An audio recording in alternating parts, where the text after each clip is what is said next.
All right, it's just after 6 o'clock here Pacific time, and we are live once again. And Owen, it is game week. We have It's the finally week made we it to the waited start. for. I know we have finally made it to the start of the college football season. It's the best time of the year. We had a couple games last week. Got to watch Farmageddon, but now things really go down. I got some big time matchups. Number one and number two in the country taking each other on. You got LSU playing Notre Dame. You got wait, was that the one? Is LSU? I know LSU, Clemson, Notre Dame, and Miami are all in big game. Now that I'm on here, I can't remember who matches up with who. But what we're here to talk about: the Oregon Ducks taking on Montana State. Oregon State kicking off their season with an FCS team again this year, but looking to start it off better than last week. Owen, or last season. Owen, how are you doing today? How are you excited to get this going here as the season's getting started? I'm doing great, John. Thanks. I had a fantasy draft last week. I feel like it went okay. I was trying to snipe Tyler Warren late, and he got picked up. Who'd So you end up with your first pick? I had a draft right after our last episode, and I got who CD did I Lamb, so who I did was I feeling pick? pretty good. I want to say I got Bijan, but Okay, like okay, I like that. I feel okay. I'm picking seventh in my next one, so I gotta go back and look and see how we're doing. But Yeah, it's evaluate. the biggest game of the week is in Eugene. Everybody knows that. We're gonna run through a little bit of news here, talk about the cut downs that happened in the NFL today, and then we're gonna bring on a special guest right around 6:20. Jack Lazarus from the Daily Emerald, sports editor over there, is gonna join us to preview that Montana State game. We'll do some preseason awards, talk about what we think this team is gonna be great at individually, and wrap it up with some final record predictions. Get you out of here by 7 o'clock or so. Yeah, lots to talk about today. Owen, if you're ready to get into what we got going, we can kick it off with a little bit of just talk about fall camp. Still no announcement on the quarterback. We've seen the talk. I know Dan Lanning isn't going to announce the quarterback until the start of the season, but we still have to talk about something here, even though as the presumption is that Dante Moore will be the starting quarterback. Oh, and how you feeling about where this quarterback, battle, as you want to call it, has been throughout this offseason, and where do you feel like Dante Moore is going to be and what the expectations should be for him in week one of this season? Yeah, I mean, we talked a little bit last week about what we think Dante Moore is great at, and we talked about elite arm talent, and the fact that he just kind of needs to mature, which we believe is something he can do, but he just needs to be able to run the Will Stein offense, which is relying on high completion percentage and being calm in the pocket, and a lot of that, it feels like something he could do, especially because, like we said, he spent a year not only in this offense but learning from the most experienced college quarterback of all time. Dylan Gabriel, who's QB2 now for the Cleveland Browns. I think this is going to be a great way for him to kind of step into this role. I do believe that Dante Moore has at least has all the tools now, has all the experience he needs to have a great shot at succeeding in Eugene.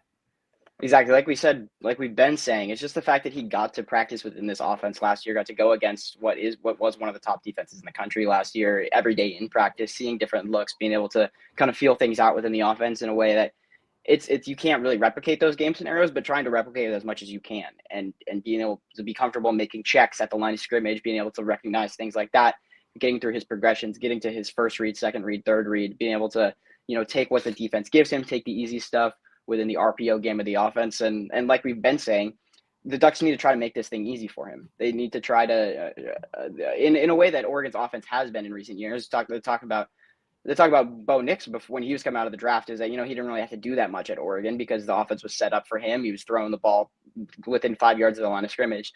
I think that's what Dante Moore should be doing in this first game throughout this season as he continues to get more and more comfortable in the offense in these game scenarios. Just keep it simple. Keep it easy for him. Give him those easy reads, those easy looks. Give him Kenyon Sadiq underneath. Give him DeCorian Moore on a little check down route and on the screen passes, and let those guys go create yards after the catch and kind of move the offense without needing to require things to really be on Dante Moore's shoulders. And then the more you do that, the more you kind of get the defense to creep up, then you can use that arm talent to hit those deep shots to those guys like DeCorian Moore, to Malik Benson over the top, and kind of stretch that defense out and utilize Dante Moore in the way that, as talented as he is, he should be used. Yeah, I mean, I'm sure you remember at the Rose Bowl press conference before the game last year, Tez was talking about the fact he thought Dante Moore was going to be in New York City at the end of this year for the Heisman Trophy ceremony. Do you see him reaching that height? Obviously it's a possibility. Do you think it's likely?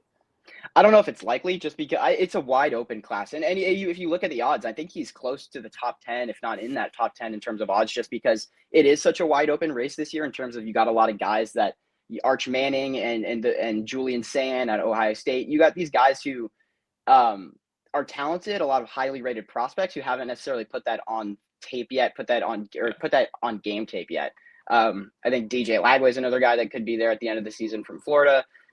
It's just, there's a lot we got to seize in college football this year, and Dante Moore is definitely in that group of guys who, if he plays to his level, he could be there. But I think realistically, I don't want to force that expectation on him, because you don't want to kind of create these expectations that would then maybe get into his head, kind of mess with his play. Just like Dan Lanning has been saying the entire time, operate the offense, limit turnovers, keep possession of the ball, and just work within the offense that Will Stein is giving you. Yeah, and I mean, with we said we expect Dante Moore to be the starter here. That means Austin Novosad is not the starter for the third time since he's come to Eugene. Where does that kind of leave him? Because he's obviously a talented prospect. He's forced them to have a battle here in the first place, and not just name Dante Moore the starter. Yeah, where does that leave him? Because he's a Will Stein guy. Yeah, exactly. Like you said, he's a Will Stein guy. He flipped. He was committed to Baylor. He's a guy from Texas, where Will Stein was working at UTSA before he came to Oregon. Will Stein talked a lot to Novosad and was a big part in getting that flip from him, because Stein was. I went look back at the whole the timeline of it. Stein was hired in early December. They lose Dante Moore, and then a couple weeks later, they get the flip from Novosad, who was a top 10 quarterback in that class and top 100 player overall. So was a really talented player coming in. He's been sitting around waiting for his time so far to really be able to take that shine. But also interesting too, and it was just the fact that him and Dante Moore are guys from the same class. Both of them are going to be redshirt sophomores this year.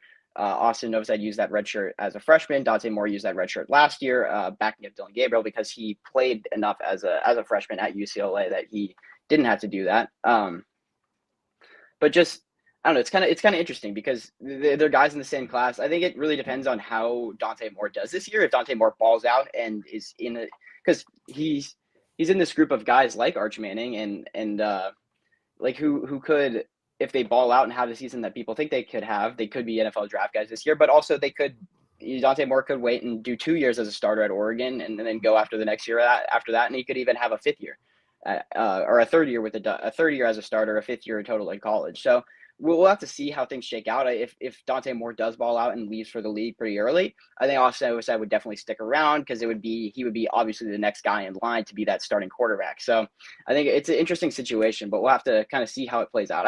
I've always said that if Stein goes, he goes, because he was a guy that came with Stein, it really felt like. So I've been surprised that Oregon has been able to retain Will Stein for as long as they have, honestly, even though it's just been 2 years, because Kenny Dillingham was the offensive coordinator from 1 year under Dan Lanning, and it was kind of a unique situation where he's the Arizona State guy, and he was able to go be the head coach at Arizona State. So it was kind of, he was jumping at that opportunity. They wanted to go get their guy, and it obviously has paid off for Arizona State, reaching the college football playoff last year. So Stein's offense has been phenomenal over the last couple of years. We know how creative and good he is as a play caller. He seems to be good at developing these quarterbacks and being a good leader for those young guys within the offense. I don't think it's long before he does become a head coach. I think he's 1, maybe 2 more years at Oregon before someone does take that chance on him as a head coach, and Dan Lanning has to look back to see who would be the next step for him as his offensive coordinator. But I think if Stein does go anywhere, I think Novosad goes with him, and he would be the starter at whatever Stein's next school is. Yeah, checks out. I mean, speaking of guys who have left Eugene, 11 Duck rookies made 53-man rosters in the NFL. Cut down day was today. Deadline was 1 p.m. Local time, like we'd mentioned, Dylan Gabriel is QB2 for the Cleveland Browns. Also, Derek Harmon, Jeff Bossa, Jamari Caldwell, Nico Reed, Connor Lee, Cornelius, Tez Johnson, Jordan James, Terrence Ferguson, and Jordan Birch all made 53-man rosters. That's I mean, the core of the team that went 13-0 last year. And I feel like that really proves to a lot of people who said, hey, maybe this team, got some breaks, maybe, shouldn't have won that Ohio State game, got some breaks late, shouldn't have won the Wisconsin game. It really proves how talented this program was for 11 guys, half the starting lineup to make a team. Exactly. Like you said, it just proves to the talent that this team has. And we saw it in April during the draft when you had 10 guys go in the draft. It was the most in program history. But then even to get a guy like Nico Reed, guy who wasn't invited to the combine, wasn't even drafted, but I mean, everybody saw him in the Hall of Fame game. Nearly had a pick six to start that or early in that one. He's a guy who's been from what I've been reading, he's been mixing in with the ones in training camp. I remember when I was down there for media day last month. I just had the TV on all day in the background while I was working on stuff, writing, like researching, writing, all that stuff, and I just had the NFL Network training camp coverage going on, and I looked up one time, and Derwin James was talking about how good Nico Reed had been throughout training camp, as a guy who was kind of a bit of a surprise, and I think that's exciting to see. Just a guy who came into the season and wasn't really expected to be a starter. A lot of people thought Dante Manning would kind of be that guy next to Jabbar Muhammad, or even Cam Alexander would be that guy next to Jabbar Muhammad. And then Nico Reed kind of really solidified himself. He moved really from playing a lot more in the nickel, playing more on the outside, and has been able to. He's a guy who's versatile in his roles, and I think that's something that the Chargers like. And so exciting for him to see him be able to get that. Who else stands out for you? Obviously, a lot of these guys were expected to make these rosters, but just it's cool to see that it's officially happening now for them. And especially guys too, some of the later round picks like a Johnny Cornelius, Tez Johnson, to see, they are going to be parts of these teams this year. Yeah, I mean, I'm really excited about this Chargers defense. I mean, it was the number one scoring defense, I think, in the league last year. And then you get to add two ducks to it, Nico Reed, Jamari Caldwell. It's going to be dope. That defense, especially with Jesse Minterhood, another guy who should be a head coach in this league at some point. I think it's going to be phenomenal. I don't know why people are sleeping on him so much. I was, for what it's worth, drafting my defenses, and nobody was picking the Chargers. I ended up with somebody else, but I was like, wow, like I really feel like they're being slept on. I'm also curious to see what Jordan James does in this San Francisco running back room. He gets to learn from one of the best backs in the league, Christian McCaffrey, but also this is a room that has been wide open. We've seen guys like Jordan Mason rise up and take starting roles when guys have gone down for injury or for other reasons. I think there's a strong chance, honestly, that he plays a role in this Niners team. Yeah, the Niners running back room is interesting too, because you just don't know with McCaffrey. You expect him to be there, and when he's like 2 years ago, when he was one of the best players in the league, he's on the field like nearly 90% of the time for them. He's because he is so good as a receiver, because he's so dynamic as a runner, you just have him out there on the field all the time. But bilateral Achilles tendonitis, it seems like it's just like a ticking time bomb until he does blow one of those out, unfortunately. So obviously not what you want for Christian McCaffrey, but a lot of competition in this Niners running back room. They just traded for Brian Robinson from the Commanders just this past week. It's interesting to see that they're already looking to add depth to that. Not what Jordan James wants to see necessarily, because it prevents him getting on the field, but James, a guy who can get downhill and hit those outside zone schemes that Kyle Shanahan likes. Isaac Guerrero, another guy in that room, is one of my favorite running backs coming out of last year's draft, just because of the size and speed that he has when he was coming out of Louisville last year, running in the 4.3s. But yeah, talented guys in that running back room. Interesting to see where Jordan James plays out there. And then Tez Johnson too. I think it's interesting to see that he was expected maybe even to be like a day two kind of guy. And then the combine came out. He measured in like 155 pounds, runs in the 4.5s when everyone was expecting him to run in the 4.3s. But I don't know, I've watched Tez Johnson play enough football to know that guy's a ball player. He makes plays out there. You get the ball in his hands and he does special things. I always have, the thing that I've always been saying is that he just moves different. Like I remember the play from against Illinois last year. Gabriel's like sitting in the pocket for 5 seconds, just finds Tez on a check down, and then Tez like just weaves through guys in a way that not a lot of players do. And it's the same thing on the punt return against Boise State. He's kind of the rare ability to like change directions and accelerate at the same time too. Yeah, and his spatial awareness is really good. And then obviously we saw the athlete he is with the backflip that he had the other night after scoring a touchdown. So that it's cool to see that moment go a little bit viral for him and just kind of get the recognition. This guy, he's a freaky athlete, despite what some of the testing numbers may say. And at his size, it's a stacked receiving room in Tampa, because you got two vets there in Mike Evans and Chris Godwin, and then they just drafted Emeka Egbuka in the first round. But I think it's going to be interesting to see if Tez can kind of get on the field as a little bit of a gadget type guy in the slot, and then even if they could put him out in the return game, because we saw how dangerous he is there at Oregon. When we look at Cleveland, what do you make of Dylan Gabriel getting this second number 2 quarterback job in Cleveland behind Joe Flacco? I mean, I think it's a wide open room. I think there's the chance that Flacco starts 17 games for this team is very low. You're Gabriel 18 and will he's 40.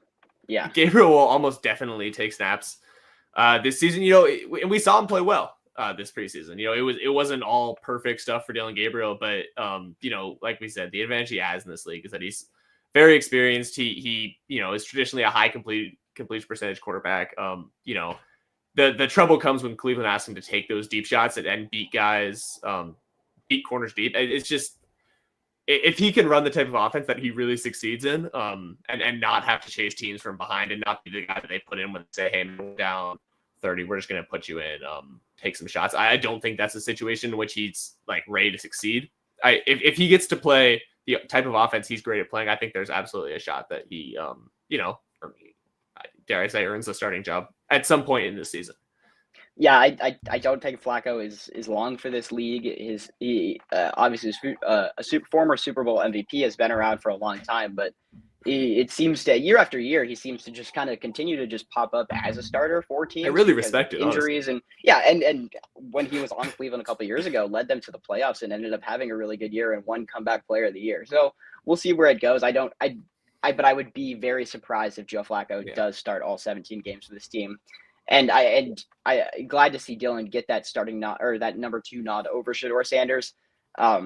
He just played better than Shedeur Sanders in the preseason. We saw a lot of discourse recently, or at least I did online, about why is Dylan Gabriel Shedeur is taking all these sacks and Gabriel's not taking. Like, it's because Shedeur is running himself into sacks because he holds onto the ball, and Dylan Gabriel is an experienced quarterback who knows how to navigate a pocket and get the ball out on time and quickly, and that's what NFL coaches want to see. So I think Shedeur Sanders kind of holds himself back by that. That's the thing that, to me, with him as an NFL prospect, was beyond, like, I know people talked about, oh, his arm's only mediocre. To me, every time I watched a Colorado game, it would just drive me insane the way he runs himself into sacks and takes pressure that he just really doesn't need to. So I think you just kind of see the maturity in Dylan Gabriel's game in that way. And we saw it in their last preseason game, like over 120 yards, touchdown pass, led them on a really nice drive, just, you know, taking what the defense gave him and hitting the stuff. Being able to make some nice throws, but taking the easy stuff that the defense gave him and just marching them right down the field for a score. I think that's it. It's a weird situation in Cleveland. It's kind of a rough situation. It has been for years. Obviously, we know the history of Browns quarterbacks, and then even more recently with Deshaun Watson. But happy for Dylan Gabriel to be able to hopefully get an opportunity to play some NFL football this season. Yeah, man. And we're gonna go through the whole list here, but a guy I am really, really excited to see just how his offensive. Yeah, how his head coach and his offensive coordinator uses him is Terrence Ferguson. Absolutely. You know, we're gonna see a lot of him as Seahawks fans, but you know what Sean McVay can do with that guy, who, you know, is one of Oregon's best tight ends ever. Just is a guy that can go up and get a ball, can block. I'm really excited to see how the Rams use him in this offense, because, you know, they have guys who really do fit that Rams system, but I think he can absolutely slide in there. He gets to play with an experienced quarterback in Matthew Stafford if he does start, with some wide receivers. And I do think that Sean McVay will like the fact that Terrence Ferguson can block. We know he loves his blocking wide receivers, and Terrence Ferguson just feels like a huge power slot guy who can block. Exactly. Ferguson was the best testing athlete at the combine among tight ends. Was second among tight ends in yards after the catch last year, but only trailing, or like per reception, you know, only trailing Kenyon Sadiq on that in that matter. So really good athlete, like Sean McVay likes to do, get those guys in space, kind of hit them on the underneath stuff. It'll be interesting to see how long it is until he does really take over that full tight end 1 role from Tyler Higbee, because McVay's system is based in 11 personnel with, you know, using those 3 receivers. But also, how does that evolve this year if they do have a guy that they like in Ferguson? Do they want to get him on the field more and trying to run those 12 personnel sets, get 2 tight ends out there? So one other one I want to hit before we do get to Jack Lazarus here and breaking down this Montana State game. Derek Harmon, we saw him go down in that Steelers game, in their last preseason game. There was a lot of fear that it could be something serious for him. Only MCL sprain, so he'll be out about a month, potentially on the IR to start the season. But by the end of the year, NFC North quarterback's going to become familiar with him, I think. Awesome. Well, we're going to head to a quick break here. When we come back, Jack Lazarus and the Daily Emerald are going to join the show. We'll break down week 1, Ducks, Montana State. We'll see you in just a minute. College football is even more exciting when you've got some action on the line, and the games are even better when you're cashing in. and the voice of college football is the place to be to get the greatest value. Start with my picks. 75% against the money line, 58% against the spread, and I've got a 40-plus year track record. 11-0 in the college football playoff for me last year against the money line, 8-3 against the spread. And I'm just the warm-up act. Steve Merrill of Wager Talk is our ace in the hole, show stopper. 7 years with the voice of college football, over 30 years in the industry. Steve gives us analysis on all the big games, but you can't miss Steve's weekly under-the-radar pick. 28-12 against the spread the last 3 years. You also get picks from some of our top analysts here at the Voice of College Football, including Corey Bratta, Matt Zemek, and Steve Dace. Check out those numbers. Become a YouTube or Patreon member for just $99 per month. Go to the main channel on YouTube, click Join, and then select a betting tier. Do the same thing on Patreon. Make 2025 a winner now. All right, welcome back. Like we said, I'm going to bring Jack Lazarus into the studio here. Jack, welcome to the show. Hey guys, thanks for having me. Jack, my boss, just kind of, I got a little bit. Daily Emerald sports editor. He's going to be at this game. Jack, we're gonna start breaking this down. Dan Lanning was talking. You were at this press conference. He said something to the effect like, "I hope who we are on Saturday is nowhere near our best." What do you take from that?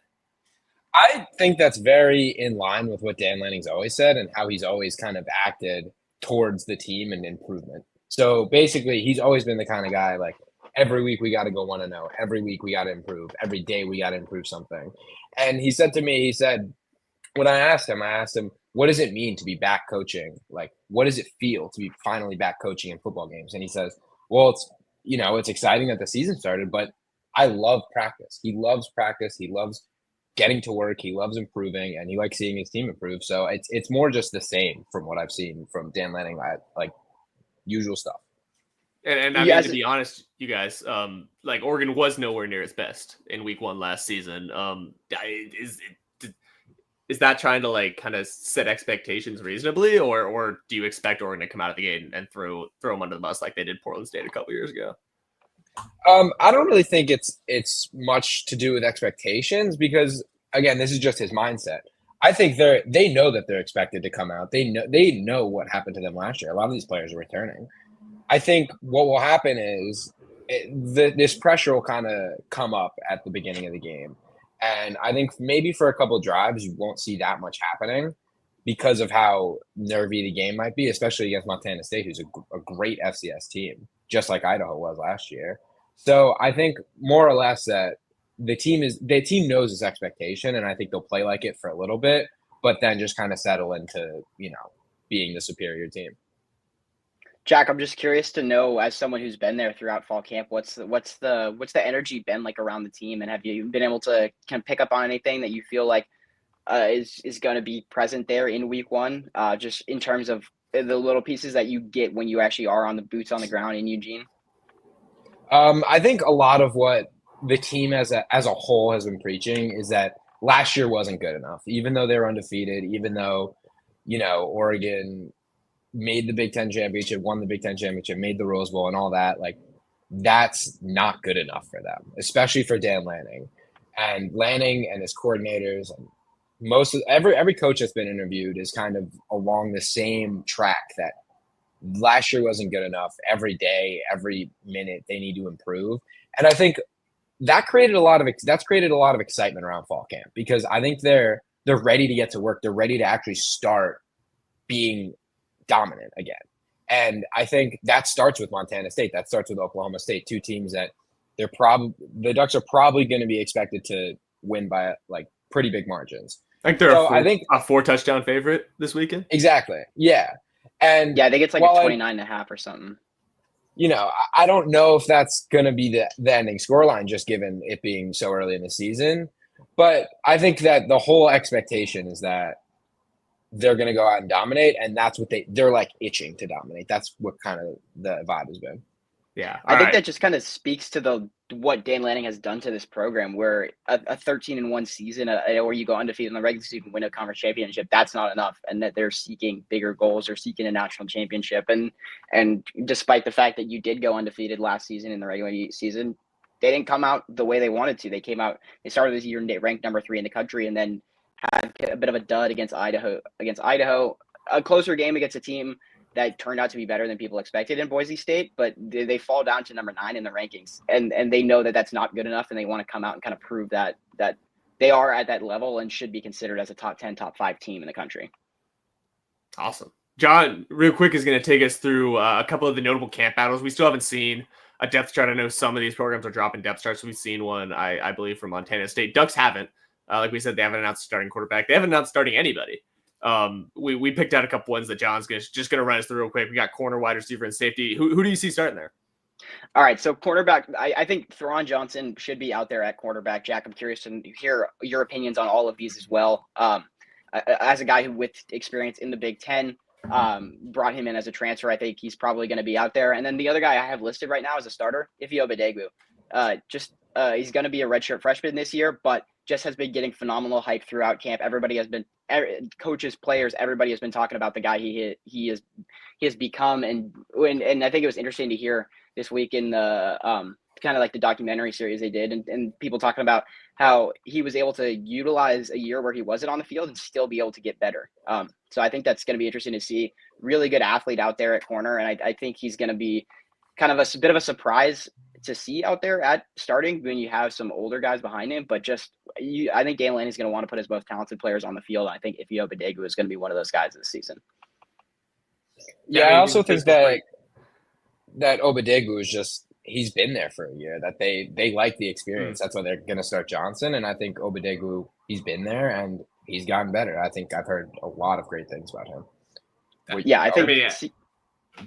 This is a secondary that's losing a lot of guys, right? So you're going to try to rely on the experience that you do have. That's a great point from Jack. That just, while they are losing guys who've gone to the league or who graduated, it doesn't mean that there's not experience and guys who understand how to play in Tosh's defense and in Dan's defense. And I wouldn't be surprised to see Jaleel Florence rotate in there pretty heavily, a guy who was a starter for this team 2 years ago, and then a pretty severe knee injury, missed all of last season. It's going to be getting back to, I think he said that he feels like he's back at 100%, but it's different when you're on the field. You feel like your knees at 100%, but you got to really be able to trust your body and trust that you're going to be able to do all those things correctly. We've seen the Ducks before. They rotated corners a little bit last year, more than we've seen in other years, bringing Dante Manning in to supplement Nico Reed sometimes and Jabbar Muhammad at times. So I think he could be a guy that gets some run as a third guy. And then Sione Laulea, really talented. I think he'll probably be that cornerback 4 in that room. Yeah. All right. What do we got out wide, other side? All right. On the other side of the ball, I think Oregon, they've talked a lot about how this year isn't going to be just, we have these receivers, we're going to be out there in 11 personnel the whole time. I think this year you're going to see a lot more 12 and 21 personnel from this team, even some 13 personnel, getting those extra tight ends and running backs out there. But I think the starting group for me, I would have DeCorian Moore at the X receiver, big time playmaker, true freshman, but one of the most expect to be one of the most explosive players on this team. I think they're going to trust Gary Bryant out there in the slot. Just because the experience that he had, was the number 4 receiver for this team a couple of years ago. A really experienced guy, has the experience from USC. And then Justice Lowe, I think we've seen him rotate a little bit between the slot and the Z, kind of playing that off the ball other outside receiver last year, between Tez Johnson being out, Trayshawn Holden getting suspended for a game. I think they kind of move him out to the Z and kind of just trust him there because he knows the offense. They trust him to block and kind of do those things that you want your receivers to do. Other guys I expect to rotate in a little bit. Malik Benson, I think he'll be the number 4 for this team. And then we'll see where Kyler Casper kind of fits into things. A guy who's been hyped up as a top prospect, but hasn't really put it on the field yet. Big playmaker downfield, can be a vertical threat for Dante Moore. But I think those 3 are the guy I expect to see out there the most. And I think Malik Benson will be a guy that can rotate out there, stretch the field, and just use his speed. And another guy, experienced guy with time at Alabama and Florida State. Absolutely. I've heard a lot about Malik Benson. Yeah, I've heard a lot about Malik Benson just like coming through camp. I think that he should be available and ready to produce at a higher level than a lot of people expect, actually. I think a lot of people were talking about how much of a locker room presence he is too already. He's the guy who transferred in this year, but had already taken some wide receivers kind of under his wing. It just seems like a good guy to have in there, like John said, even if he isn't starting. Just the kind of guy you want to have in your room, especially with a guy like DeCorey Moore, true freshman starting out at X, which I think is something he could do. We've seen multiple freshmen do it and be wildly successful. I don't think that's anything, not to put that expectation on him, but I think it's absolutely something they can do, and we should expect to see him starting in this offense. And I think there's just going to be more rotation in general throughout the receivers. I think when you are getting into different personnel groupings and different looks like that, you're going to get a little more rotation and just to kind of keep guys fresh. And when you don't have necessarily a guy like Tez Johnson who you trust to be out there every single down, not saying you don't trust these other guys, but you don't want to take a guy like Tez Johnson off the field. So I think there's just going to be a little bit more rotation throughout that group overall. Yeah, like we mentioned, Ducks brought in a couple big time transfers this offseason. One of them was Dylan Thieneman, safety out of Purdue, junior, I believe. So we got one safety spot nailed down. He's going to be the starter. Who do we feel like is going to sit next to him? Because there's a couple guys who really feel like they could take that role. Yeah, Jack, I'm definitely interested to see or hear what you have to say about this, because it's kind of an interesting situation where you've got three guys in Kingston Lopa, Aaron Flowers, and Peyton Woodyard, who are all top like 4-star recruits in the same class. So I think it's gonna be interesting to see which kind of those guys emerge. Kingston Lopa is the name I've seen the most attached to that other starting safety spot. Just in terms of the size that he has, what he can do out there. Dan Lanning talked about him being a receiver in high school and just utilizing that size to play the ball, be able to disrupt things. I think he can come downhill and hit people in the box as well. I really like Aaron Flowers. Aaron Flowers was really good in the spring game, as a true freshman as well last year. I think he would be interesting next to Thieneman because you could put Thieneman up high, run him as like a single high or run that too deep and stuff, and then bring Aaron Flowers down in the box. I think he would be a really good option down there. I think Woodyard is kind of third out of those guys just because he plays this position more similar to Thieneman. But curious to hear what you think about those guys and who you think can emerge, Jack. Yeah, I agree. It's going to be Lopa. I think it's going to be Lopa because, I mean, you mentioned that you could always put Tiedemann. He's a great player. You can always put him in a, one high kind of situation. And they mentioned that, there could be some situation where they move Lopa down like right behind the front seven and just kind of in that roaming position where he can come down and hit people in the box. And Coach Lanning, the other day, he mentioned that what he's really excited to see is that the defensive back room has gotten longer. They're like bigger guys, and Lopa's 6'5". Like, I think that's why I think he'll get a lot of clock because there's guys like Johnson, guys like Sione Lalea who are bigger guys and can add a lot to this cornerback room or safety room. Because I think that was a lot of the issue last season was that these corners were a little bit too short and were getting exposed in towards the end of the season. So I think that that's why I think Lopa will end up becoming the guy right next to Thieneman or even kind of in front of him in a lot of ways. Yeah, I mean, and I think the other really interesting thing to talk about is how many guys have kind of converted between safety and linebacker in this team. Jeff Bossett was one of them. So it's not unfamiliar to bring a guy from safety and Betcher down into the box. Like if Lopa was to do that, it would not be out of the new at all. Yeah, he doesn't quite have the frame that those other guys do. He's a bit just longer and skinnier. So it would be interesting to see how he would put on that weight to move in a linebacker. But I think obviously at 6'5", he's definitely a guy you feel like has that kind of size. Some other names to throw out there, Jaden Kennedy, just because he's a guy he played safety at Ole Miss last year. They used him in the slot at nickel in the spring game. We're gonna have to see who's out there between him and Dalen Austin. Dalen Austin's the other guy out there. Austin provides you a little bit more of a big nickel who can kind of play the run a little better. But Kennedy, a really talented guy who has starting experience in the SEC. I wouldn't be surprised to see him play the nickel, maybe even play some high safety. He can move things around, and I think Dan Lane is going to want to just get him on the field because he's an experienced guy that he feels like he can trust. Awesome. Well, we know a little bit more now about who's going to be starting on the Duck side of the ball. We don't know that much about the Bobcats. That's why we brought Jack in, a little bit from John. They just named their quarterback, Justin Lamson. He's a true junior, transfer from Stanford. He has played Oregon, played him in 2023, lost 42-6, had 106 passing yards. The really interesting thing to talk about, though, is he's a real running threat. And that's something that this Montana State team is really strong at. It was the number 2 rushing offense in the FCS last year. Number 1 no, was it number 1 yards per game? Yes, number 1 yards. I have to imagine they were 1,200. They were over 1,200 yards more than the number 2 team in the FCS last year. Just ridiculous numbers in terms of the rushing from them. And so that is a really interesting thing for these Ducks to deal with right off the bat, because we talked about how important the defensive line is in rushing the passer this year, and how much we feel like they could even maybe lead the Big Ten. For them to have to stop the run early, what does that mean?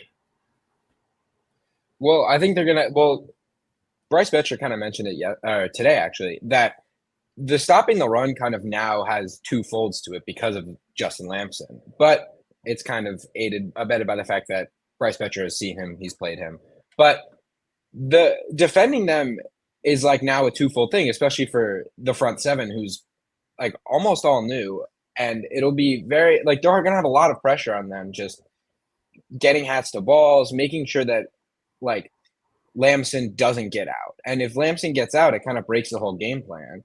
And it creates a situation where it's like, okay, like now we got to move a linebacker over. We got to shade him this way. And I think Bryce Betcher kind of colored it in very well by saying, like, I have to watch a lot more film this week. I have to lock in. And a lot of that was because he's like the strong side linebacker. He's going to have to follow Lamson on a lot of plays.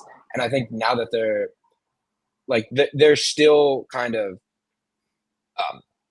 like using the run as their their dagger. So they're going to kind of keep going. And I think like the linebacker core and the pretty much new defensive front, like they're going to have a lot of pressure on them. And I don't think that's going to bode well for a little bit, but we'll see. Yeah, I think discipline is going to be the key to success in the run game for the Ducks, because in those quarterback run-based, option-based offenses, it's all about fooling the defense and getting them to bite on something so that you can get your quarterback out in space and get him outside. As a defense, you should have everybody marked up in terms of the run game. You have, who's going to follow the quarterback, who's going to be the pitch guy, who's going to do all that. It's about staying disciplined and not falling for those tricks in the run game, and being able to make sure your linebackers are not just watching the ball, but watching everything to make sure they know what's going on. Like you said, it's a talented run team, and from Montana State, their quarterback last year ran over 1,000 yards. They're bringing back 1,000-yard rusher at running back.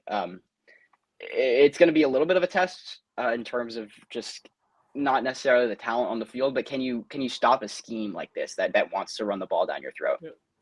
Especially because that's going to look a lot like that Penn State team that has two really successful running backs you're going to have to face early this season. I think if they prove that they have a really strong scheme, like you mentioned, that can deal with this and diagnose it without having to make all-star plays, that's going to bode really well.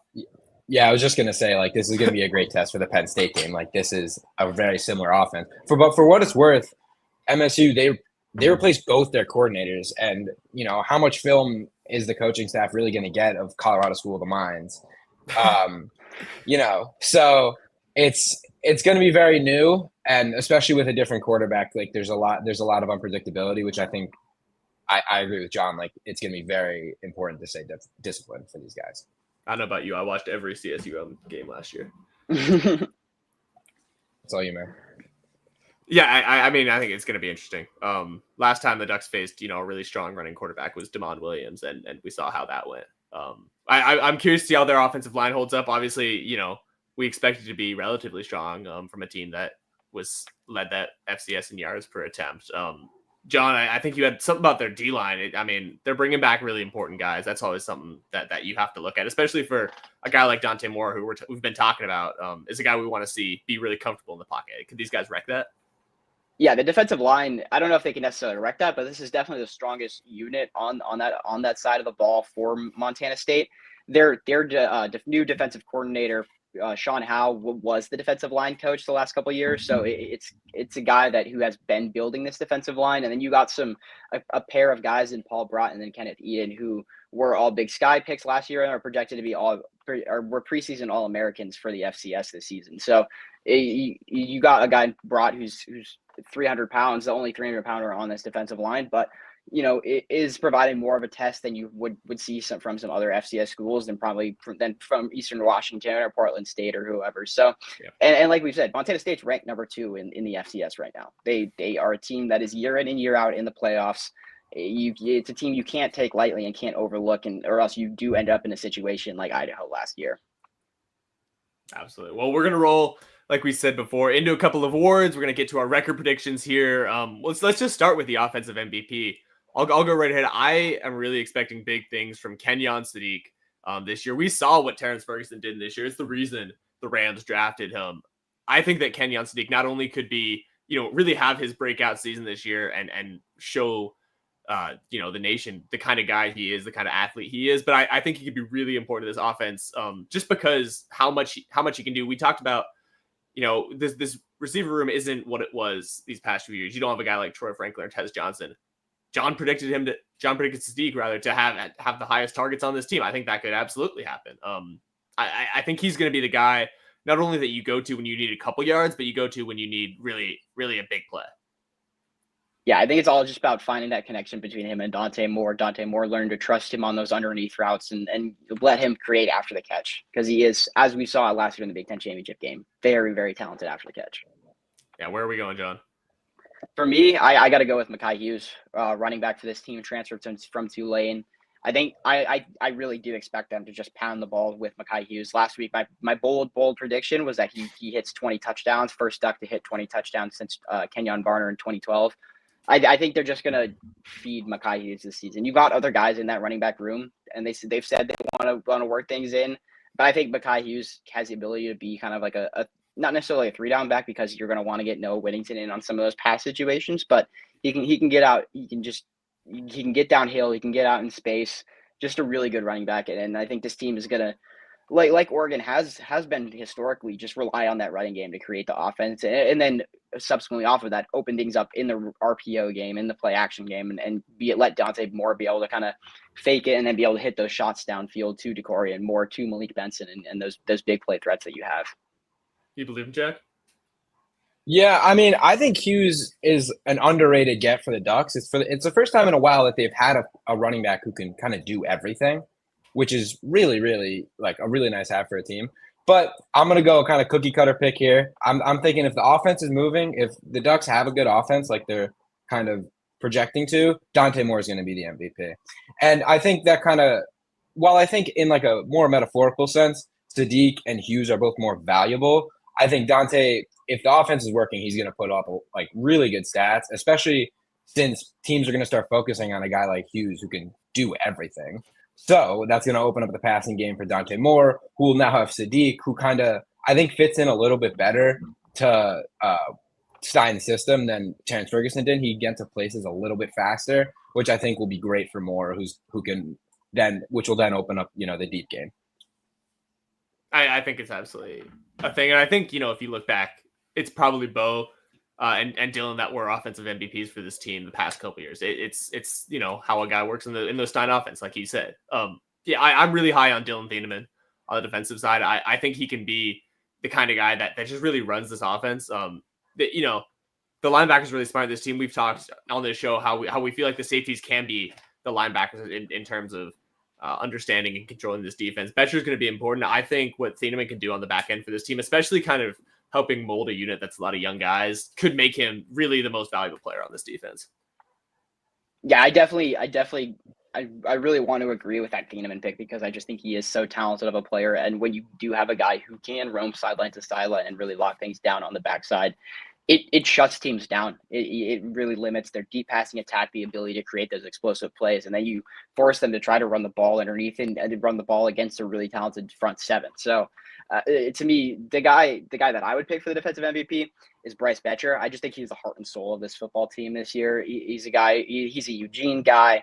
He's been around this program for years. He's been around the Oregon athletics for years, even before he was on the football team with the baseball team. So we saw him really emerge last year as the star, as kind of a star for this team, winning the Burles Worth Award as the best walk-on in the country. And then we could absolutely see him. I don't know if that's like a word you're allowed to like repeat or whatever, because it's just about beginning your career as a walk-on. But I wouldn't be surprised if he could become a repeat winner of that, because I think he's just gonna. Ed Bryce he just loves to hit people. He talks about it all baseball season about how he just can't wait to get back to football season and hit people. And then in the little documentary this week, they were showing clips from their first scrimmage, and Bryce Betcher was saying, "I cannot wait to get out here and just hit people." That's what Bryce Betcher loves to do. We've really seen him improve recently in last year in pass coverage, and just utilize that athleticism that he has as a center fielder and utilize that on the football field and be able to cover guys. It just really he is a very complete linebacker, and as like it's the quarterback of the defense, and I think he really can be that guy for the team. Awesome. Last word. Yeah, and I think he probably can get the Burlsworth Award again. I thought I saw something about that, but I think arguably the defensive MVP last year was Mateo Uiagalelei, and I think that was more or less because of the kind of punch he adds.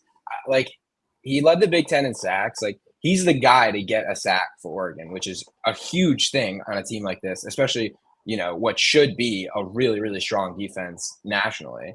So I think what Uiagalelei does is everything. Like he can be everywhere at once. He can really. You don't need to put certain guys on his side of the field as it relates to like a flat defender or an extra linebacker because he can kind of do everything. He's so mobile. He's so athletic that it kind of creates so much havoc for an offense that I think there's no way that he doesn't end up as the most dominant defensive player. Yeah, I think it's kind of hard to argue against someone like Mateo as being being the most valuable, but just because how valuable it is to have an elite pass rusher off the edge. Because the most valuable plays you can have as a defense are those sacks. Sacks just absolutely ruin drives. They set teams back, and even if you're not getting the sacks, if you're drawing holding penalties, that sets teams back. And then when he can get home, if he's forcing fumbles, doing all that stuff, if he can put up double-digit sacks again, force a couple fumbles, he could push himself into that first round pick conversation and be one of the best defensive players on this team next year. Jack, we got to bring you in because we disagreed on this. I don't think he's going to lead the Big Ten sacks. John thought he maybe would. Do you think he will? I think he's one of those guys that I can only see improving, especially given his transition from freshman to sophomore year. So now sophomore to junior, I think he will actually lead the Big Ten in sacks. Awesome. I mean, I'm not going to like really bet against him. I just thought I thought the line was going to be a little bit. I thought they were going to spread out, and part of that's my breakout player here, guy who wasn't a starter last year. John talked me into Amari Washington.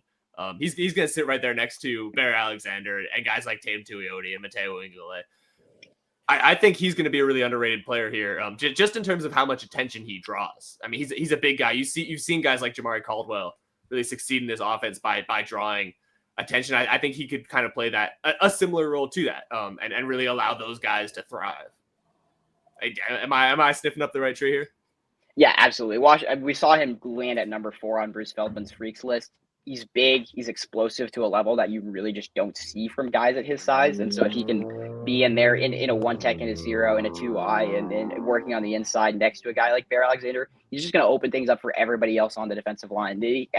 In terms of the position he has as an interior defender, those guys don't really rack up the stats, but it's because of him that guys like Mateo are getting those one-on-one opportunities on the outside, because you got to send double teams Amari Washington's way up the middle. Because if you can create havoc up the middle, that just absolutely wrecks teams' games plans. Yeah, I'm curious. We got a comment here. I want to talk about this real quick.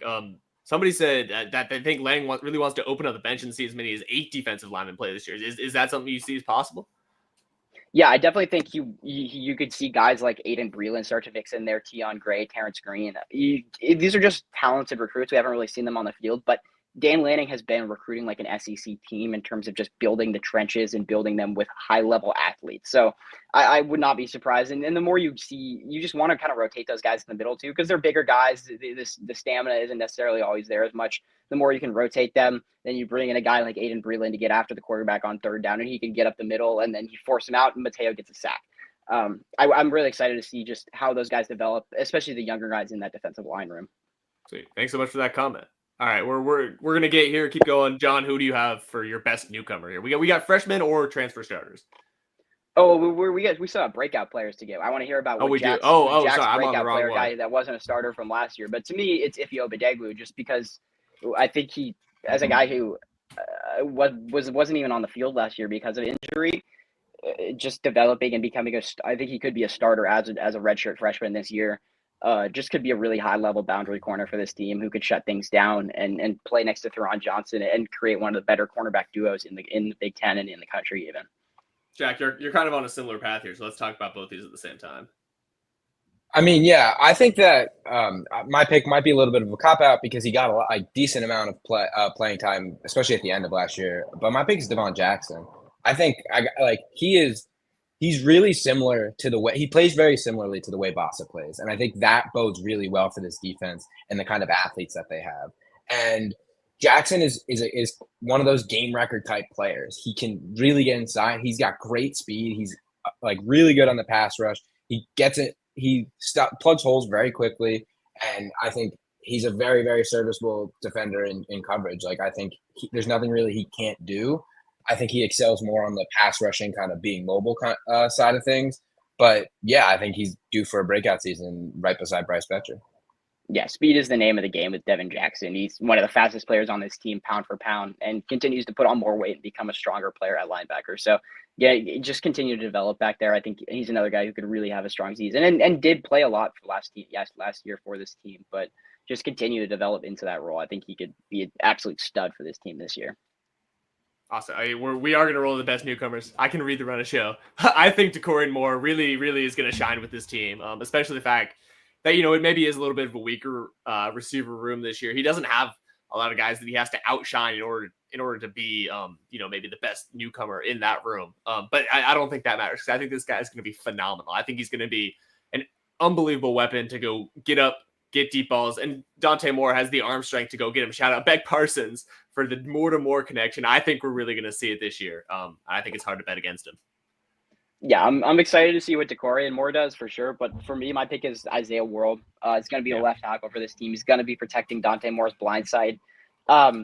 Just a high level athlete at left tackle, and at his size, at 6'8", he can move in a way that not a lot of guys can at that size and at that height, in terms of just getting back in his pass. And we got to see how he develops as a run blocker. That's kind of the weakness in his game right now. But one thing he can do absolutely is protect the quarterback. He really good in pass protection, and a guy who, if he has the season with the tools he has, could find himself in first round conversation. Dan Lanning talked about he kind of was just overlooked as a recruit because he just kind of liked basketball too much and wasn't really putting all of his efforts onto the football field. But getting to Nevada, kind of having a couple of years there and really developing, he could be an absolute stud for this team. And we've seen what tackles at Oregon can do with guys like Josh Connerly and Johnny Cornelius, who are now on NFL rosters.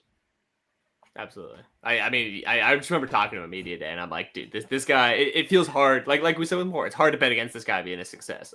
I saw him at Chipotle right after he transferred. What's his order? Double steak. He got the double steak, and I was like, that's what I like to see from my starting left tackle right there. I want to see him getting big, getting beefy. Yeah, and the first thing I saw immediately, I was like, he is all of 6'8". I saw him. I texted Beck, and I said, yeah, Isaiah World looks the part of starting left tackle. Awesome. I mean, Jack, that's amazing. Yeah, amazing to hear. I'm a big fan of the O-line, love, but I kind of said a little bit about this earlier, but Mekhi Hughes, very underrated transfer, honestly, because like this is one of the best transfers of the transfer portal, not just for Oregon, for any team. It's the first. I'm going to say it again. It's the first time in just so long that Oregon's had a running back that just can do everything, which I think takes so much of the load off so many other players. And I think, from the Hughes standpoint, he's going to be successful. There's no way. He's a great runner. He's such a powerful runner. He's so explosive. He's got great vision. He's super smart. And I think there's just no way that this offensive line that they've built with very experienced players like Isaiah World, there's no way that they don't successfully find a way to make sure that Hughes gets through, whether it be, through the intended hole or through, looping around and finding a way, which is, I think Hughes is a very good prospect for. But yeah, I think Hughes is going to be the focal point of this offense, especially with Evan Stewart going down. And I think just he's going to be one of the better players on the team and probably the best newcomer. I mean, do you guys remember who he said like his icons, who the people he looked up to as running backs were at media day? No, I didn't. I was not there. He said Walter Payton and Barry Sanders. Okay, that's pretty good. Yeah, like that is what I want to hear from my guy who's going to be starting. Yeah, I feel like he reminded me a little bit of Le'Veon Bell, just the way he kind of he's got patience like that. I think. Yeah, go ahead. Another guy I think who's going to be a part of that success, and I want to give a quick shout out to, is Emmanuel Pregnon. Going to be starting at left guard, transferring from USD. There's been a lot of talk about him through the program throughout this offseason and throughout camp, just in terms of his ability to move guys in the run game. He's long in the pass game, but I think between him and World, it could be one of the best him, World, and then even Poncho at center could be one of the best left sides of an offensive line in the country. I remember them just talking like how much there was a quote last year at some point where they said, if we need 5 yards, we're going to run behind Josh Connolly. That's my guy. I feel like it could be a similar decision this year. When you say you need a couple yards, you're going to go behind those guys. Yeah, it's just not even a question. We're going to roll here. Final record predictions for the Ducks. We all have the same record, but a little bit of a different way for them to get there. I think they're going to go 11-1. With it's a cop out, but I think they drop either that Penn State game or I'm looking at this Iowa game or this Washington game late in the season. They're banged up. You have to go on the road to a really difficult spot where the weather, might not be great. I think the way this Ducks team loses is you have to fight against the conditions. You have to fight against in a place that's really tough to go play. I think, on a neutral field, it's really difficult to beat these Ducks. I think it takes them a little bit more. Yeah, to me, I also have 11-1. Jack does too. All of us. It's kind of the standard pick for the Ducks this year because it is a bit of an easier schedule. You don't have those Ohio States and those Michigans on the schedule to really worry about. Penn State is that game. And as much as I want to believe in what Dante Moore can do, and you think you have a nice runway in terms of those 4 games before that to kind of get comfortable in the offense, get comfortable with everything throughout the entire team. But that's going to be a tough environment to go into a whiteout game against, arguably, if you just look at roster talent, one of the most talented teams in the country with a guy in Drew Aller who has experience on the biggest stage in the college football playoff last year. So I think you could definitely see the Ducks drop one of those late season games. And I think that would surprise people, but I don't think it would surprise as many people as you think, because Washington is a talented team this year. They're going to be better this year. It's going to be tough to go into an environment like Iowa. Like we were saying on our first episode that we think that Iowa game could be kind of like the Wisconsin game from last year, and that wouldn't surprise me at all. But I think that Oregon loses to Penn State and then gets their crack at them again in the Big Ten championship game. As we saw with Ohio State last year, it's tough to beat a team twice. So can the Ducks adjust from that? Can Dante Moore continue to improve throughout the season and push them towards the Big Ten championship game and then into the college football playoff? Yeah, I mean, I'm thinking the same. I'll be a little bit different here. I just think the Penn State game is a little bit too early in the schedule to really be that much of a debate. I think Penn State wins, but by some way, I think that Oregon kind of guts out a win there.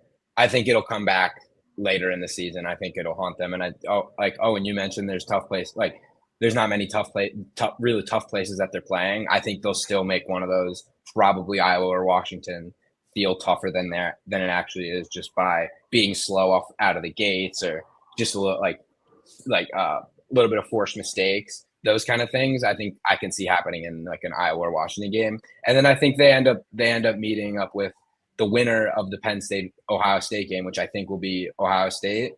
And then I think they'll meet them and lose in the Big Ten chip. Awesome. We're gonna run through a couple of these comments right before we leave.